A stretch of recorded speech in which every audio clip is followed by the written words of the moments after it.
रात के अंधेरे में आसमान पर स्याह बादल छाए हुए थे।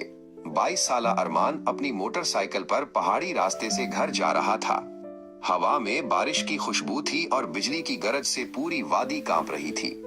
ये रास्ता वो कई बार तय कर चुका था, मगर आज कुछ मुख्तलिफ था। फिजा में बेचैनी और खतरे की बू थी। नीचे बहता दरिया तुगयानी पर था और लकड़ी का पुराना पल हर झोंके के साथ चरचराता था। अरमान ने रफ्तार कम की। मोटरसाइकिल की हेडलाइट्स ने बारिश के पर्दे को चीर दिया। अचानक उसने पल के बीचों बीच एक कार देखी, जिसकी लाइट्स कमजोर सी झुलमिला रही थी। उसका दिल दहल गया। कौन हो सकता है यहाँ इस तूफान में? वो फौरन रुका, बाइक एक तरफ लगाई और पल की तरफ दौड़ा। बारिश तेज थी, हवा जोरों से चल रही थी और पुल खतरनाक हद तक हिल रहा था।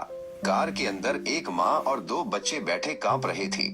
नीचे दरिया का शोर किसी देव के कहकहे की तरह गूंज रहा था। मदद करो, हम फंस गए हैं, औरत चलाई। अरमान ने बगैर सोचे समझे आवाज दी, घबराओ मत, मैं आ रहा हूँ। उसने लरजते हुए पल पर कदम रखा। लकड़ी के तख्ते चरचरा रहे थे। कार तक पहुंचकर उसने पहले छोटे बच्चे को बाजुओं में उठाया और एहतियात से पल के शुरू तक पहुंचाया। फिर वो बड़ी बहन को लाया। अब सिर्फ माँ बाकी थी। तूफान जोरों पर था। बिजली चमकी और पल के रस्सियां टूटने लगे। मैं नहीं आ सकती, वो चीखी। तुम आ सकती हो, बस यकीन रखो। अरमान ने मजबूती से उसका हाथ पकड़ा। पल एक जानिब झुकने लगा और दरमियान का हिस्सा टूट गया। दौड़ो, अरमान चलाया और औरत को महफूज किनारे की तरफ धकेल दिया। अगले लम्हे वो खुद पल के साथ नीचे तूफानी दरिया में जा गिरा।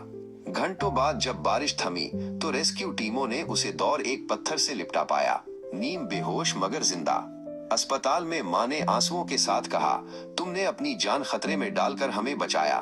अरमान ने कमजोर मुस्कुराहट के साथ कहा, कभी कभी सोचने का वक्त नहीं होता, बस वही करना होता है जो सही हो।